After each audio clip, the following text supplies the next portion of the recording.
What's going on, guys? Casey Gamer and welcome back to another video where today we're going to be doing a comparison between Grand Theft Auto 5 and Red Dead Redemption 2. Hold Dutch's chain, Sally! Run him down! These two games are Rockstar's greatest games, and I'm sure a lot of you will agree.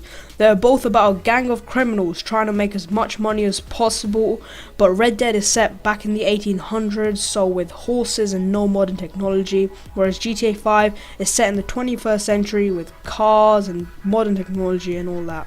I managed to get a copy of Red Dead Redemption like 2 weeks ago, but I wanted to play around with it before making a video on it so I get a good feel of this game. So I did the story mode a bit, not a lot, but I just did enough so I'd get a good feel and I'm ready to say what I think about it.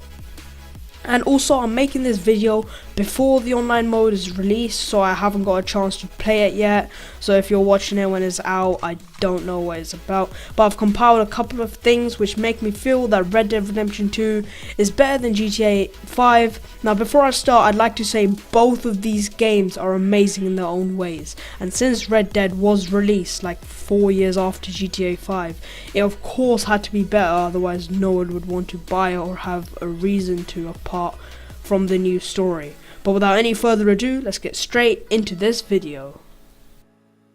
Now, the first thing we're going to be talking about is the price of these games, which is probably the thing you care about the most. Now, personally, I think for the work and effort that is put into these games, you're getting them for a very good price. You can find Red Dead Redemption 2 for about £50 in any normal store on Amazon, but the PlayStation store you'll probably find it for about £55, and I'm not really sure about the other platforms. But this is really good considering that this game was released around 2-3 weeks ago, and £50 is like the average cost of a decent game. GTA, because of how old it is, you probably can't find them in any stores, but you can find it on Amazon or eBay for about £30. These are some good prices for the two games, and Red Dead's price will most probably just fall as the years go by. So if it is out of your budget, then you can just wait a few years for the price to go down. Also, Christmas is right around the corner, so these will be some great things to put on your Christmas list, and I guarantee you will love them. Now, next up on our list, we have the story modes in these games. Now, I'm 100% sure you will love both of these games' stories, but Red Dead Redemption's story is absolutely insane. Just to give you an idea, when you buy the disc, in the box there are 2 CDs to download onto your PS4 or whatever platform you're playing on. One of them is just content of the game, and I'm guessing, and the other is the actual game to play. That is like absolutely crazy because I've never seen that being done before.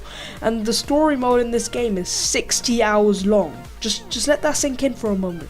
60 hours of straight missions. Let alone it's a free roam game, so you have thousands of other things to do. I mean, I don't know. Personally, I think that's crazy. I mean, tell me what you guys think in the comment section below. But I think Red Dead Redemption has a slight edge over GTA. Only a bit.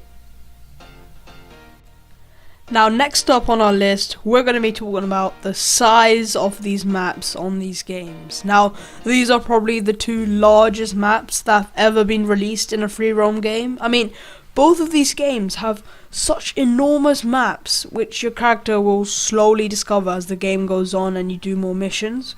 But in terms of size, Grand Theft Auto does have the largest map, which might have been a disappointment for some of you, but that still doesn't mean that Red Dead's is small at all. Like, it's still huge, and the detail that is put into it is a lot more than GTA's map, which brings us on to our fourth point, the detail and graphics of the games.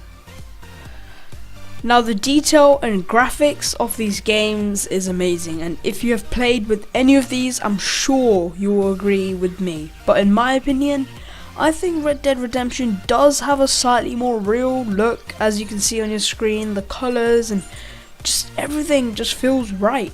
But also this does depend on the monitor you play on and a few more factors. But I think Red Dead just looks a little bit better in total. Let me know what you guys think in the comment section below, as this is just my opinion.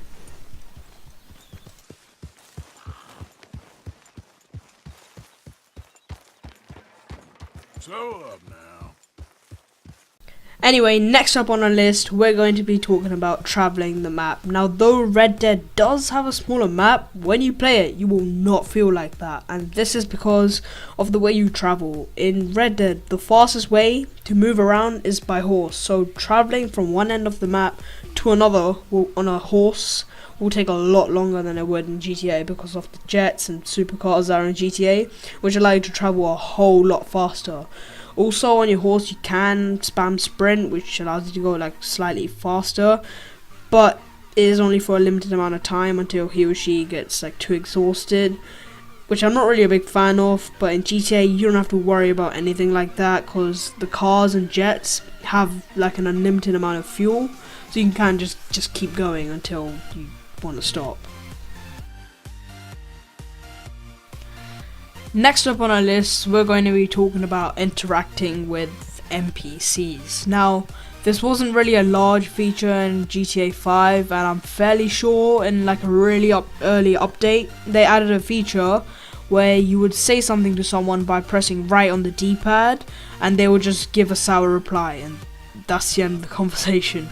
But they expanded quite a lot on this in Red Dead Redemption, so now when you meet someone who you don't really know, you are given the option to greet, antagonize, and rob. But if you are communicating someone with who you know, or like a person from your camp or someone like that, you're given only two options, which is greet and antagonize, and if you're doing a mission, you'll probably have another option. As you can see on your screen, greeting someone usually makes them have a good opinion on you, and most of the time this will be good in the future if you need a favor or something like that. But antagonizing someone would probably just annoy the person you're talking to, and if it is someone random in the street, they might even challenge you to a fight or a duel, so this would just decrease your honor level if you do it that much. So I think it might just be better to being nice to everyone, because antagonizing is not good in any way. For number 7 on our list, we have cutscenes. Now, this is probably one of my favorite changes from GTA 5 to Red Dead. And by cutscenes, I mean if you're about to play the GTA story and you want to start a mission, or even in online mode, you just want to start a mission with your friends. As soon as you click start, like you go into that little yellow circle, it will take you like 10 minutes of loading screens until you actually get into the cutscene, or if there is one. Like, I found this so annoying. I don't know about you guys, but like, I don't know, it's a free roam game, you know, you're driving around, and then you want to start a mission, and then it just puts you in a cutscene, and you just have to wait for like 10 minutes. I don't know, I found it annoying. But now in Red Dead, like as you all can see, all you have to do is go to the area where the mission is, and then it will just start without any loading screens. Now, sometimes there might be like the occasional loading screen, but still it's a lot better than GTA 5's, and this also keeps like a nice flow and adds to keeping the game real, in my opinion. God has finally deserted you. What you talking about? I took your advice, sir. I have removed For the last thing on this list, we're going to be talking about horse interactions and how your horse is actually really useful. First of all, your horse can carry all your weaponry for you, and unlike GTA where you would have like a car with a ton of boot space, but you couldn't use any of it. But it's not like we really needed it, because our freaking characters could carry miniguns and rocket launchers and like assault rifles all in their pockets, which makes absolute sense to me.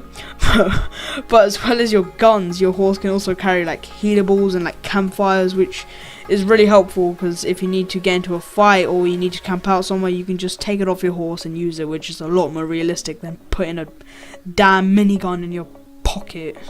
But anyway guys, that's been it for today's video. I hope you'll enjoy it, and if you did, please do smash that thumbs up button down below, and if you are new to the channel, please do consider subscribing if you want more videos like this. And if you do want a part 2 version to this, because there's many more things I could add to this list, comment that in the comment section below and I'll gladly do that. But that's been it for today's video, and I hope you'll enjoy it. See ya!